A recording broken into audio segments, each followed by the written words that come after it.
Half cup দুধ দিয়ে প্রায় 1 কেজির বেশিও মিষ্টি বাড়িতেই বানিয়ে ফেলতে পারবেন। তার জন্য একটা মিক্সিং বোল নিতে হবে, হাফ কাপ গুঁড়ো দুধ, 1 কাপ ময়দা, হাফ চামচের মতন বেকিং পাউডার, তার হাফ বেকিং সোডা আর কিছুটা পরিমাণ সাদা তেল দিয়ে খুব ভালো করে শুকনো উপকরণ মিশিয়ে নিতে হবে।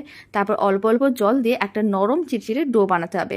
5 মিনিট ডোটাকে রেখে দিতে হবে। এখন ডোটাকে 5 মিনিট পরে ভালো করে মেখে লেচি কেটে নিতে হবে।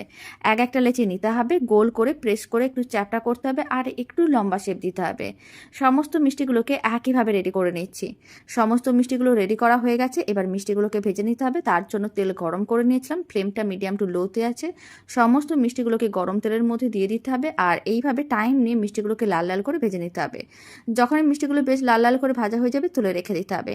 এদিকে একটা কড়াইয়ের মধ্যে 1 কাপের মতন চিনি দিলাম, 1 কাপ জল দিলাম, অল্প একটু দিয়ে দিলাম এলাচ গুঁড়ো।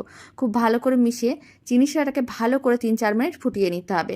যখনই চিনি শিরাটার মধ্যে চিটচিটে ভাব চলে আসবে সমস্ত ভেজে রাখা মিষ্টিগুলো দিয়ে দিতে হবে। তারপর ফ্লেমটা অফ করে ঢাকনাটা বন্ধ করে এইভাবে 30 মিনিট রেখে দিতে হবে। এতে মিষ্টিগুলো ভালো করে চিনি শিরাটা সোক করে নেবে আর অনেক বেশি নরম তুলতুলে হয়ে যাবে। বাড়িতে বানিয়ে দেখতে পারেন। আশা করি এই মিষ্টি রেসিপি আপনাদের খুবই ভালো লাগবে আর বানানো একেবারেই সহজ।